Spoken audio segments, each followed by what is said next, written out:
Sir, you need to vacate this seat immediately. First class is for Platinum Elite passengers only. The words hung in the stale cabin air like a final verdict. The plane rocked gently in mid-turbulence as Marcus Coleman looked up from his tablet, blinking once as he processed the sudden challenge. He didn't speak right away. Instead, he straightened in seat 1A, brushing an invisible wrinkle from his lapel, his breathing steady. He had flown this route dozens of times. He had earned every mile, every upgrade, every credential. But today, none of that seemed to matter. The lead flight attendant, Laura Hensley, stood over him with crossed arms and a face that said she had already made up her mind. "You need to move to economy," she said again, louder this time, glancing at the other first-class passengers for support. A few heads turned. Some leaned closer. In seat 1B, Elliot Crane, a well-dressed white man in a paisley tie, snorted and said with a smirk, "He doesn't belong up here." Probably wandered up front thinking no one would notice. Another passenger adjusted his camera phone, subtly beginning to record. "Before we continue, where are you watching from? If what's happening to Marcus feels familiar, leave a comment below. Justice only matters when we speak up. Stay with us because in just 25 minutes, this man turns the tables without ever leaving his seat." Marcus set down his tablet and looked Laura in the eye. "Check your records," he said calmly. "I'm in the right seat." Laura's lips tightened. "Your ticket says economy. Take your assigned seat or we'll have to involve security when we land." She pulled a paper stub from her pocket and thrust it toward him. "Here, take this. You're assigned 24C. Marcus glanced at it and didn't take it. "That's not my name," he replied. "And that's not my seat." Derek Vaughn, the cabin supervisor, appeared behind Laura, scrolling on his crew tablet with quick flicks of his finger. Confirmed, he said loud enough for the nearby row to hear. "This passenger is not on the manifest for 1A. His booking must have been reassigned." He turned the screen briefly to show a blank space under Marcus's name. "You've been flagged. You need to move." Elliot leaned forward again. "See?" Knew something was off. "This is first class, not charity seating." Murmurs rippled across the cabin as Marcus sat still, breathing evenly, his fingertips resting on the armrest. "You're making a mistake," he said, "and every step you take is being logged." The plane shook gently again as the pilot adjusted altitude. Someone in 2D pulled out their phone. The screen of Marcus's seat suddenly went dark. Derek grinned. "You're disconnected now." Marcus turned to him. "So are you." Laura rolled her eyes. "We'll let the captain know you're refusing to comply." But she hadn't checked the passenger records thoroughly. She hadn't recognized the quiet force behind those calm eyes. Marcus Coleman, age 58, wasn't just another businessman in a sharp navy blazer.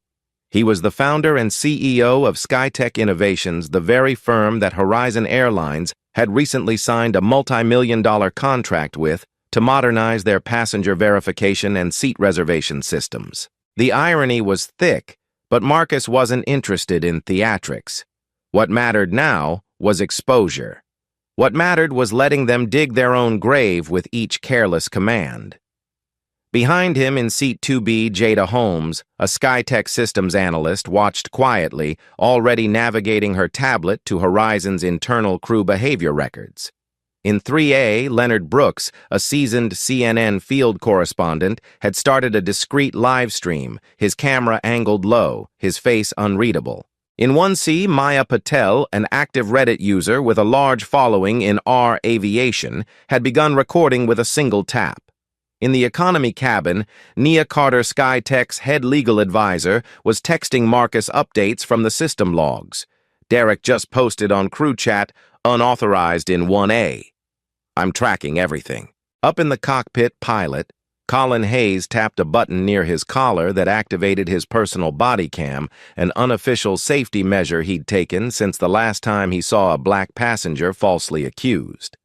And on the other end of a private satellite line, Horizon Airlines COO Sarah Miles picked up her phone with a puzzled voice. "Marcus," she said. "What's going on?" He spoke clearly into the seat console handset. "Sarah, I want you to pull up Laura Hensley's file, specifically past passenger interactions."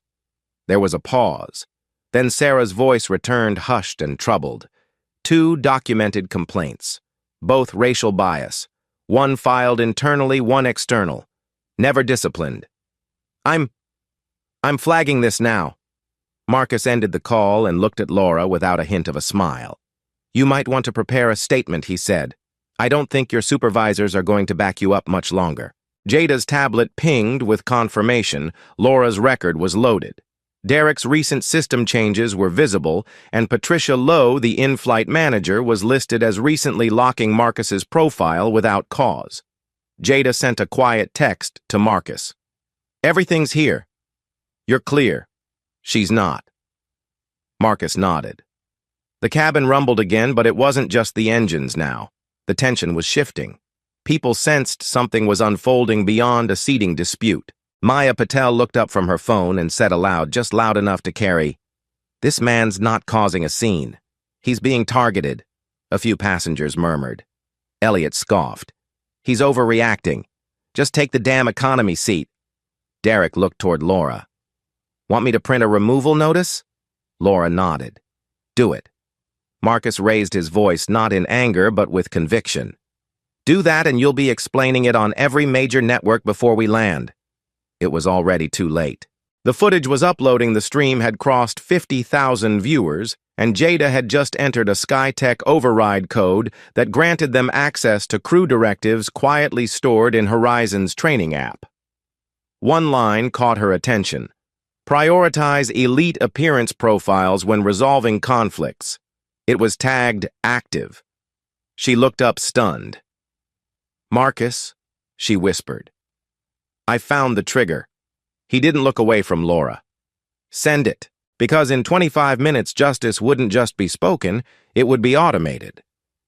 The cabin lights dimmed slightly as turbulence persisted, but the tension brewing in first class had nothing to do with the weather. Laura Hensley returned to the front row with a new strategy, this time with the microphone in her hand. She clicked it on, cleared her throat, and addressed the entire cabin in an even tone that barely masked the panic behind it. "Ladies and gentlemen, we're addressing a security concern in the forward cabin. Please remain seated and refrain from recording or engaging." The announcement dropped like a stone in water. Conversations halted. Heads turned. Derek Vaughn, already seated at the jump seat nearby, tapped into the crew app again and publicly flagged Marcus Coleman's seat as compromised. His caption read, "Potential risk in 1A. No confirmed ID match." In the row ahead, Elliot Crane shot Marcus a disgusted look, stood up despite the fastened seatbelt sign, and shoved Marcus's shoulder. "You heard her," he barked. "This is about our safety. Horizon's just protecting us." Marcus stayed seated, his jaw tight but his voice level. "Touch me again," he said, "and I promise your name will be known for all the wrong reasons." Maya Patel, who had stayed silent until now, stood as well, her voice strong and pointed. "Where's the evidence?" she asked. "You're accusing this man of what exactly?" Derek snapped his head toward her. "Ma'am, I need you to sit down immediately." Passengers, now visibly anxious from the turbulence and the rising tension, began to murmur louder. "Remove him," someone said. "Why are they letting this continue? Why is he resisting?" Marcus looked straight ahead and spoke to no one in particular. "This is criminal slander." Laura didn't flinch. She turned to Derek and whispered something unintelligible, and moments later, Derek tapped a new command into the app. Marcus's reservation was now marked restricted. The screen at 1A blinked and shut down again. Derek leaned in. "You're not staying here," he said coldly. "Your record's locked. You've been removed from the manifest." Patricia Lowe, the in-flight manager who had been watching from a few rows back, stepped forward and whispered to Laura, "He's a problem. Do it now." With a simple click on her tablet, Patricia locked Marcus's Skyflyer profile using their satellite link. A chime rang in the cabin. Marcus, now glancing calmly between them, said, "You're all exposed and you don't even realize it." Elliot turned to the cabin.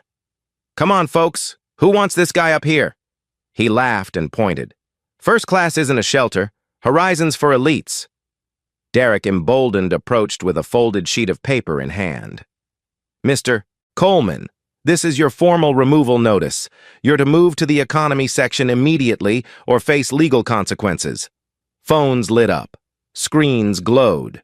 Marcus didn't touch the paper. Instead, he glanced down at his smartwatch. "This is being documented," he said. "All of it." Then came a quiet moment of memory, Marcus's mind clear.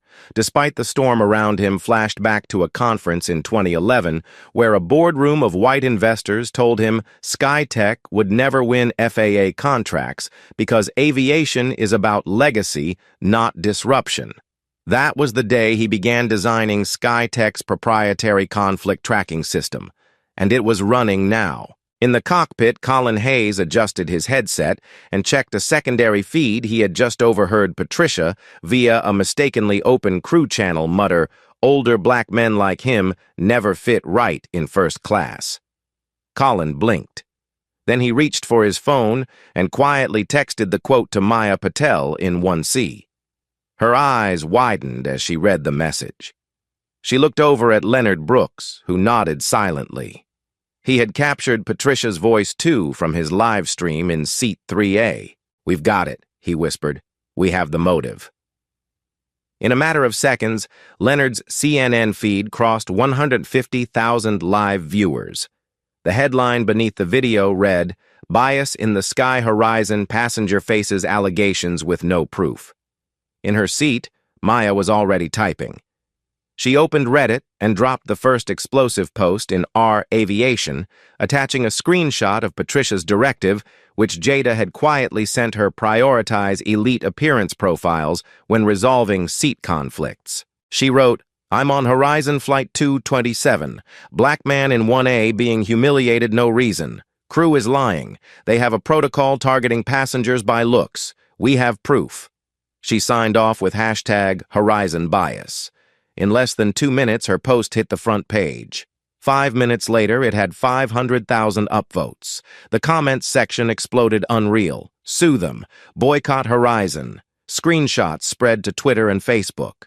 Jada, still silent in 2B, activated SkyTech's internal mirroring tool, capturing every input from the crew tablets in real time.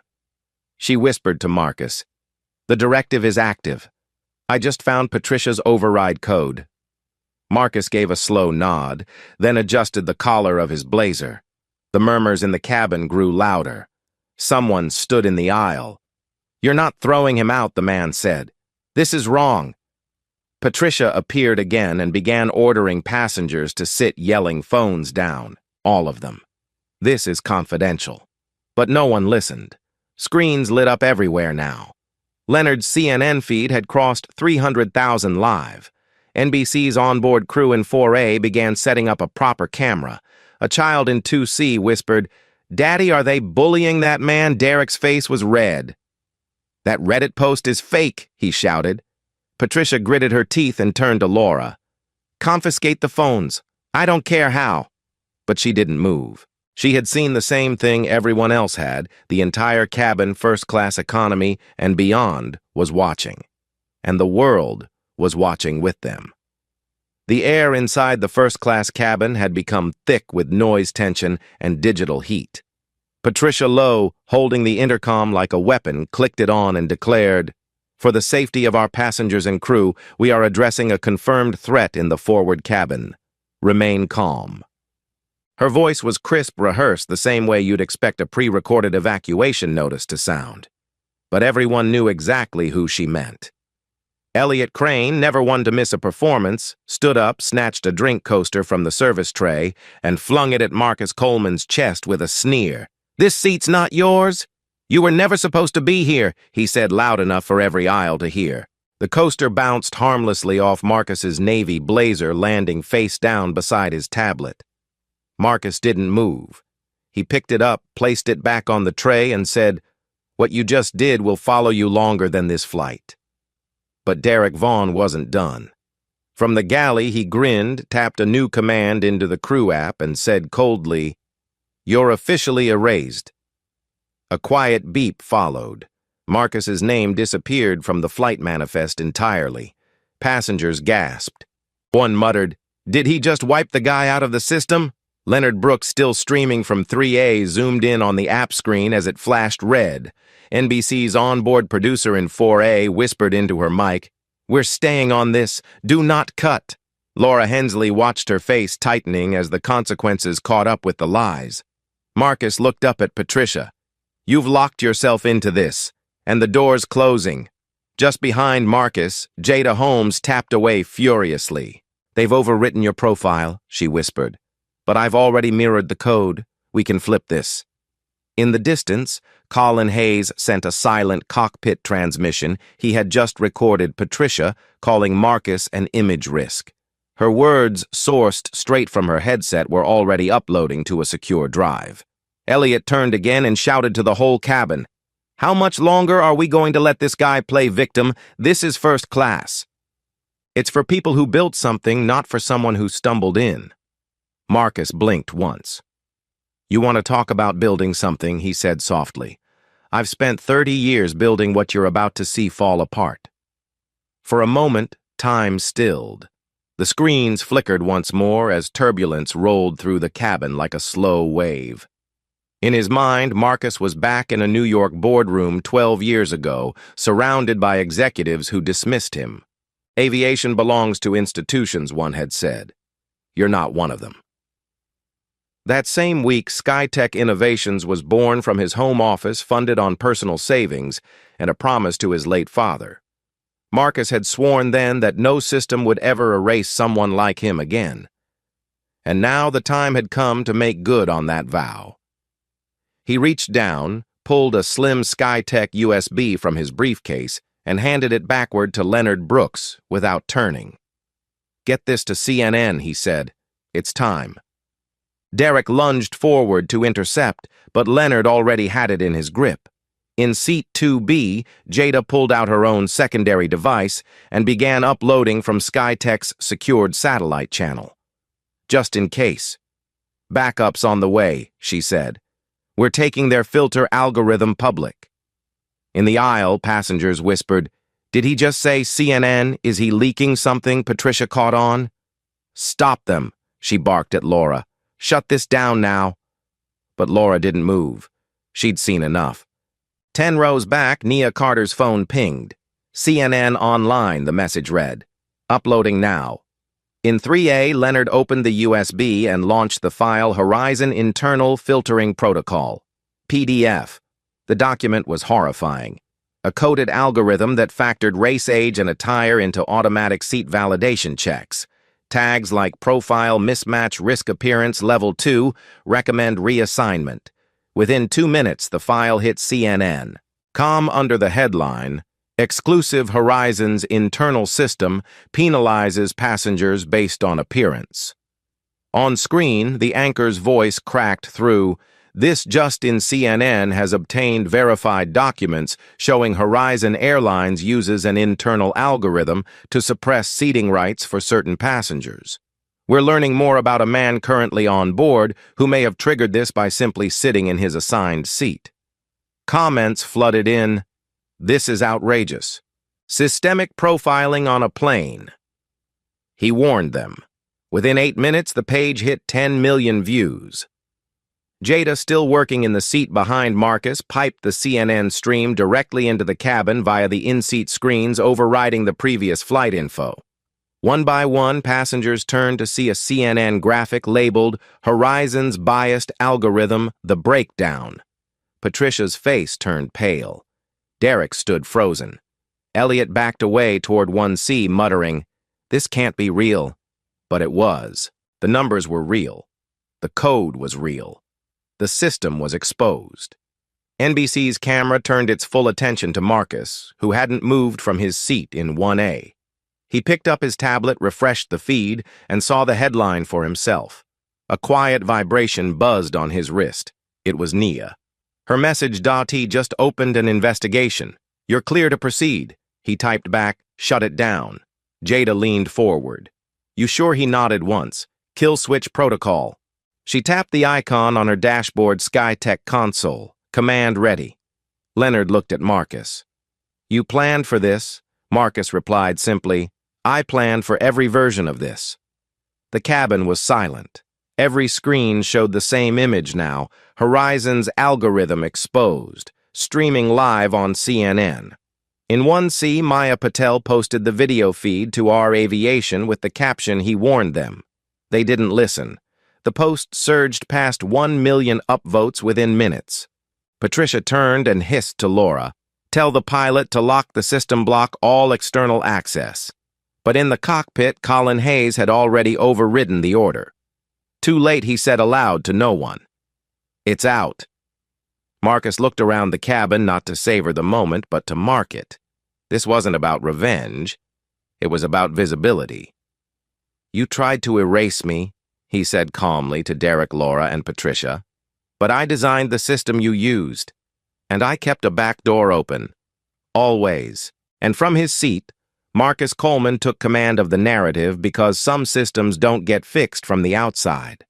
Sometimes you have to sit down to shut it all down.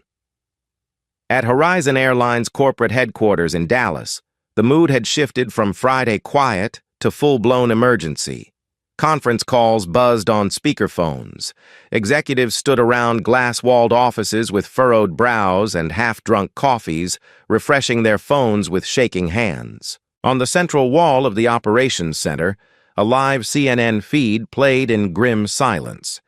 The words at the bottom of the screen read, "Breaking Horizon Algorithm Discriminates by Appearance Source CEO of SkyTech Onboard Flight 227, Alan Kessler."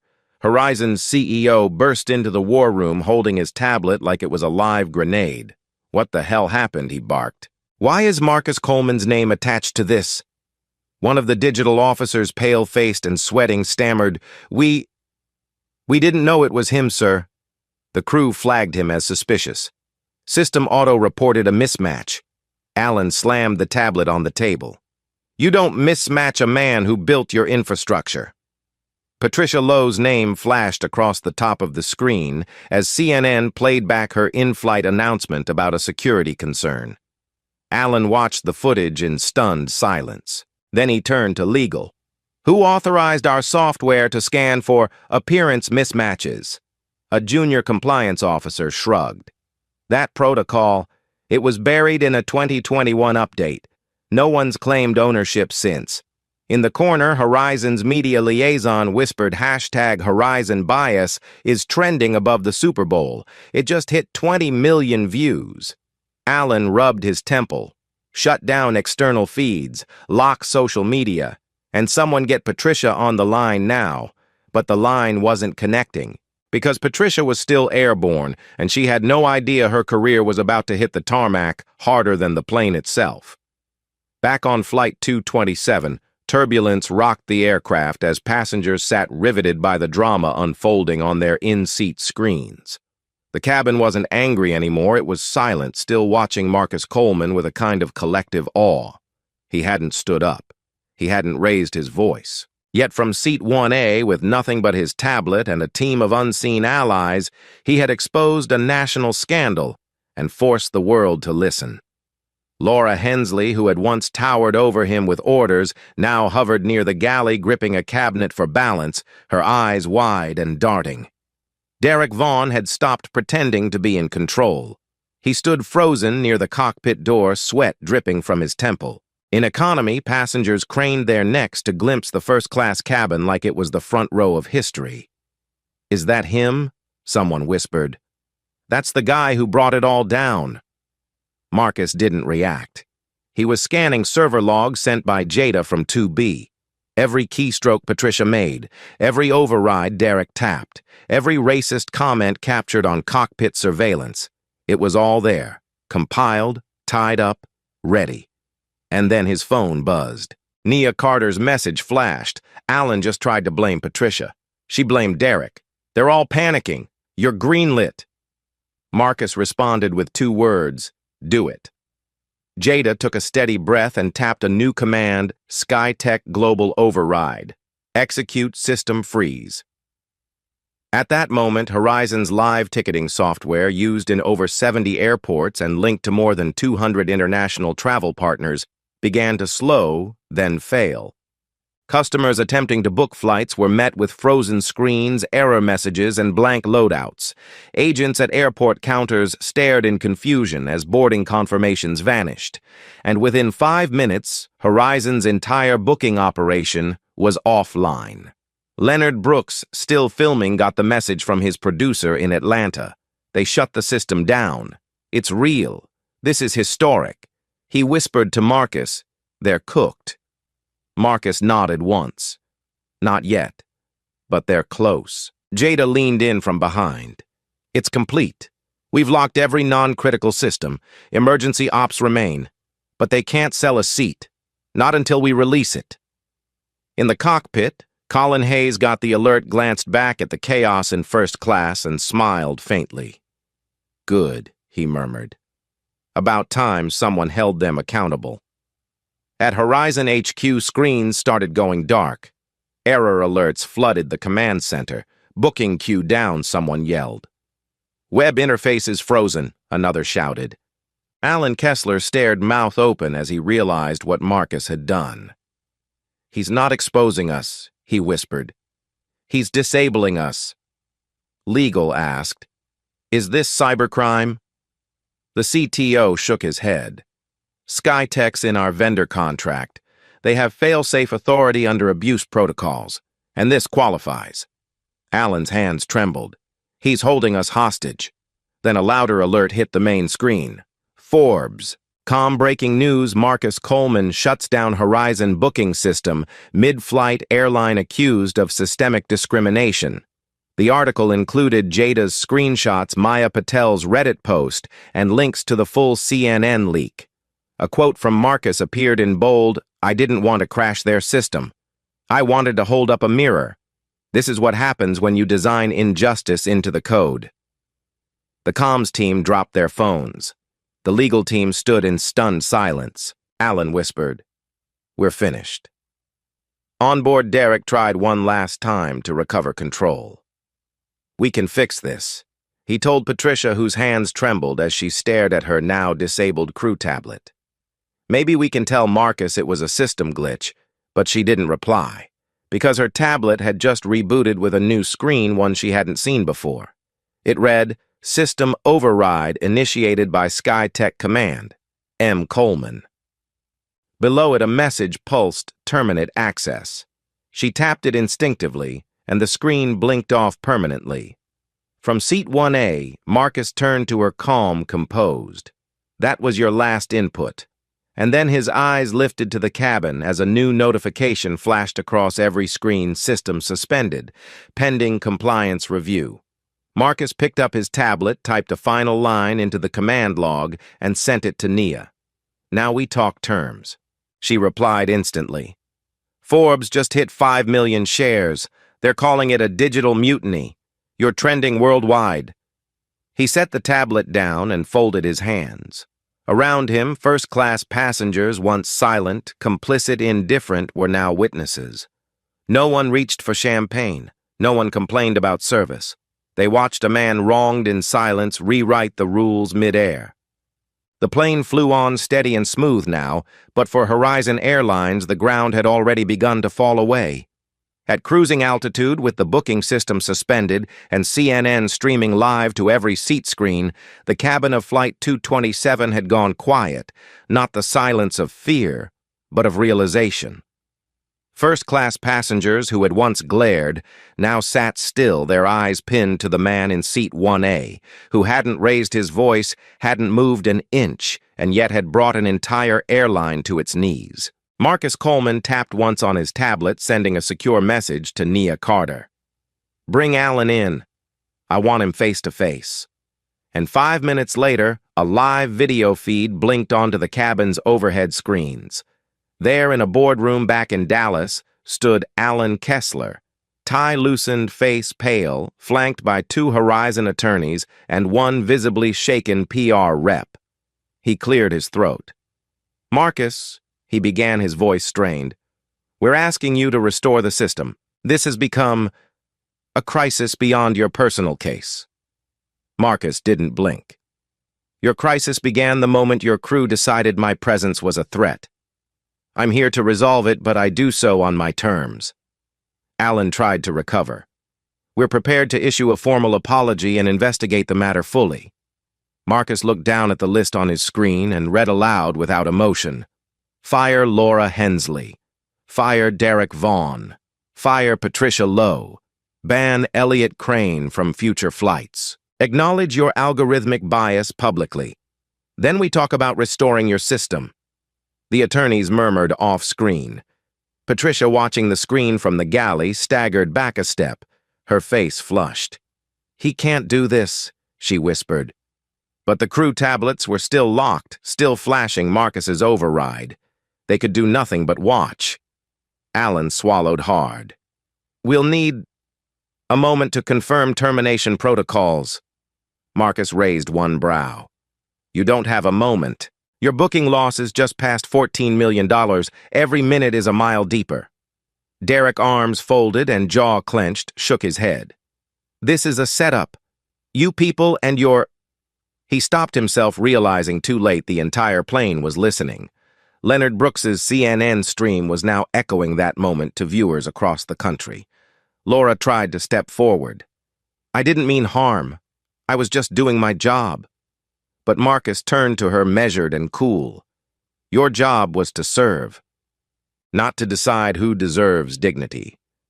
A tone sounded. Nia's message appeared. Legal just authorized the terminations.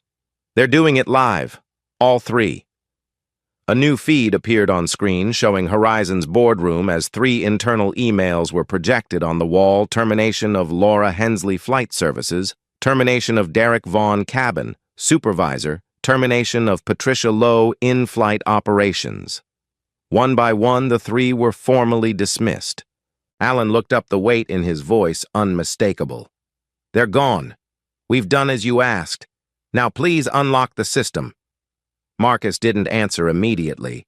He turned to look at Laura, who now stood hollow-eyed, clinging to the edge of the galley wall. Derek's fists clenched. Patricia, already seated in the rear, stared straight ahead as if hearing nothing. Then Marcus said quietly, They're gone, but what they represented is not. Elliot Crane, still seated in 1B, leaned back and muttered under his breath, This is absurd. They're letting you play judge-jury. Marcus cut in. Mr. Crane, you kicked a man's briefcase, you incited bias, you weaponized perception, and you will never fly Horizon again. Alan nodded grimly on screen. Your frequent flyer status is revoked, permanently. Elliot stood furious and was promptly told by a flight attendant to return to his seat or risk arrest upon landing. He sat, silent, smaller. Then came the moment no one expected. Alan looked up and asked, Who are you? Marcus. The question wasn't rhetorical. It carried a kind of desperation, as if realizing too late that they'd underestimated the man in seat 1A. Marcus closed his tablet, folded his hands, and spoke to the entire cabin, the airline board, and millions watching live. I am Marcus Coleman, CEO of SkyTech Innovations, former FAA Senior Systems Consultant, architect of 3 aviation security frameworks. The systems you rely on, I designed them. The backdoors you didn't know about, I built those too. And when I boarded this flight, I didn't come here to wage war. I came here to observe. But what I saw couldn't be ignored. The silence that followed was heavy. Leonard's live stream jumped to 9 million viewers in less than 60 seconds. Maya Patel's Reddit thread surged again as people clipped Marcus's words into quote cards. I didn't come to wage war. I came to observe. Alan sat back in his chair. We had no idea. Marcus replied, That's the problem. And then, just as the moment reached its apex, came the final twist that would define the headlines. Nia Carter posted a statement to TMZ, verified and time-stamped. FAA confirms Marcus Coleman as former regulatory advisor for federal flight systems. SkyTech Innovations currently holds over 60% of market share in aviation algorithm licensing. Alongside it was a short video, a clip from 2016 of Marcus speaking at a federal aviation conference. The greatest threat to safety, he'd said then, is not turbulence. It's arrogance dressed as policy. That clip alone hit 15 million views within an hour. Yet even with all his power, Marcus didn't seek destruction. He turned to Derek, who stood stiff in the corner. You get one option: retraining. You'll enroll in SkyTech's bias reform program. And if you pass, you'll have a job. Not in first class, but in freight logistics, where you'll learn to handle weight without breaking people. Derek's voice caught. You'd give me a second chance. Marcus nodded. I'm not here to cancel. I'm here to correct. Passengers murmured. A few clapped. A woman in 2D whispered, "That's real leadership." And in that moment, Marcus Coleman wasn't just the man who shut down an airline. He became something greater, an agent of accountability who proved that justice doesn't always shout. Sometimes it simply sits down and waits for the world to catch up. 3 days after Flight 227 landed in Seattle, Marcus Coleman stood in front of a quiet press room flanked by Nia Carter, Jada Holmes, Leonard Brooks, and Maya Patel. Behind them, a digital banner read, "Sky Equity Initiative Aviation for Everyone." Marcus stepped to the podium not as a passenger this time, but as a policymaker. His voice was calm, resonant. "This isn't about one airline," he said. "This is about every system that thinks appearance is a metric. Every gate where bias hides behind a smile. Every algorithm that calculates value by skin tone, age, or attire." He paused as the room fell still. What happened to me on Horizon 227 wasn't personal. It was structural. And starting today, we begin dismantling it. With that, Marcus unveiled Sky Equity, a sweeping reform mandate adopted by Horizon and 5 major U.S. airlines within 48 hours. It included mandatory anti-bias training for all crew, real-time behavior auditing via SkyTech sensors, and the elimination of all visual risk score algorithms. More significantly, it required airlines to make internal crew behavior logs and seat reassignment decisions available to DOT auditors and independent journalists within 30 days of each flight. Industry leaders grumbled behind closed doors, but the public wasn't asking anymore, they were demanding. Reddit lit up with support. Retired pilots wrote op-eds calling Sky Equity the course correction aviation desperately needed. Maya Patel's Our Aviation post now had 6 million upvotes. Leonard's CNN interview with Marcus became the most watched segment of the week. Even passengers who once sat in silent complicity were now calling for reform in online testimonies. But beneath the applause and headlines, something darker was brewing. Jada, reviewing log data from the system shutdown, noticed a pattern: dozens of third-party access requests pinged Horizon's servers seconds before Marcus's override. She traced the source to a contractor with no known affiliation with SkyTech. Curious, she dug deeper. What she found blew the story wide open. Horizon hadn't just profiled passengers based on appearance, they had been selling those profiles. Every biometric trigger, every flagged risk seat, every complaint filed and suppressed. All of it was being bundled into behavioral data packages and quietly sold to private firms, insurance companies, travel brokers, and even political research groups. When Jada showed the files to Marcus, he didn't speak for a full minute. Then he said, "We don't just have a bias problem, we have a privacy crisis." Nia verified the leak, and Leonard ran the story on CNN's special report under the title, "Flight Risk: The Hidden Economy of Passenger Profiling." The public outrage was immediate and seismic. A retired flight attendant turned whistleblower revealed she had been offered bonuses to input supplemental assessments on high-risk-looking passengers' code for anyone who made elite flyers uncomfortable. Within 72 hours, Horizon stock fell 62%. Congressional leaders called emergency hearings. The Department of Transportation, under mounting pressure, fast-tracked a bipartisan bill, the Passenger Fairness and Data Protection Act, that made it illegal for airlines to collect, analyze, or share passenger identity data without explicit consent and third-party oversight. Airlines scrambled to adjust. Horizon's competitors quietly reached out to SkyTech asking to license Sky Equity tools before their own skeletons hit the light. But Marcus refused exclusive contracts. Reform, he said in a joint statement with Maya and Jada, is not for sale. While the aviation world tried to catch up, Marcus stayed grounded literally and figuratively. He visited a flight academy in Atlanta, talking to young black pilots who had watched his story unfold like a movie but felt its truth like scripture. He told them, "You're not guests in this industry. You're architects. Start designing like it." He didn't mention Patricia Lowe or Derek Vaughn again, not in public. But word spread that Derek, now in retraining, had been assigned to SkyTech's logistics division in Chicago. His first assignment, an internal audit on crew treatment patterns. A small, quiet penance, but one that mattered. The system had cracked. The code had been rewritten. And Marcus had done it without yelling, without rage, without ever standing up from his seat. Not because he couldn't, but because power sometimes speaks loudest when it doesn't move at all. 2 months after the storm that grounded Horizon Airline's digital empire, the dust had settled, but the memory had not. Patricia Lowe's name had quietly disappeared from the industry. Her LinkedIn profile deactivated her pension under review. Last anyone saw, she was working at a private charter company in Reno filing invoices under a new department title Operations Support. Laura Hensley had taken a job at a hotel in Oklahoma City, folding towels behind closed doors. Guests never saw her. Her silence had grown louder than any broadcast. As for Elliot Crane, his name had been removed from every Horizon database. The company released a vague statement citing customer conduct violations, but the real sentence came from the court of public perception. His corporate speaking invitations dried up. His board memberships quietly ended. A once proud executive reduced to an online footnote beneath Reddit threads and grainy TMZ clips. None of them apologized publicly.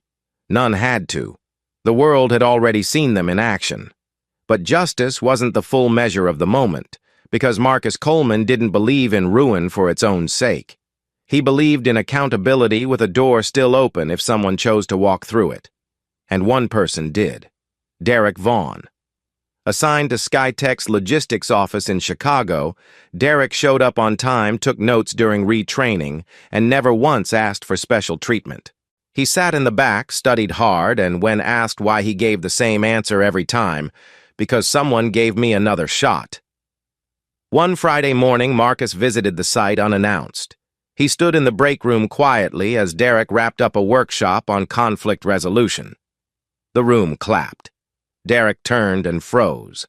Marcus stepped forward, extended his hand, and said only, "Earn it." Derek gripped his hand without a word, and something passed between them. Not absolution, not erasure, but the hard-won beginning of something better. And that was the lesson Marcus chose to leave behind. Because this wasn't just a story about a flight gone wrong. It was about what comes after. What you build once you've shut something broken down. And Marcus built something lasting. Sky Equity, once a reactive initiative, became a movement. By the end of the year, 4 more airlines adopted its platform. One introduced anonymous bias assessments from passengers, another banned onboard seat reassignments without video verification. College aviation programs began teaching Sky Equity principles in first-year courses. Maya Patel led a coalition of passengers-turned-advocates pushing for equitable design in travel. Jada Holmes joined the FAA Oversight Board. Leonard Brooks's documentary, Seat 1A, The Flight That Changed the Skies, won a Peabody Award. And Marcus. He returned to work quietly, without press, without tours. But one final twist remained, one the world wouldn't see until Christmas Day. That morning, passengers flying Horizon again noticed something new on their boarding passes. A gold triangle beside their names. Small, subtle. Below it, a line of text in fine print, Equity Verified. When asked, a Horizon gate agent explained, "It means your seat was assigned by human review, not algorithm. It's part of a new fairness audit we do." Travelers smiled. Most nodded. Some didn't even notice. But one woman, older, seated in 3A, looked at the symbol, then turned to the man beside her. "Didn't that start with someone she asked?" The man smiled. "Yeah. A guy in seat 1A. He didn't stand up, but he stood for everyone." Marcus never spoke of that moment. He didn't need to. The skies had changed. The code had been rewritten. And somewhere far above the clouds, a man who had once been asked to leave his seat had claimed something far greater, his voice, his dignity, and a legacy that would never fly under the radar again.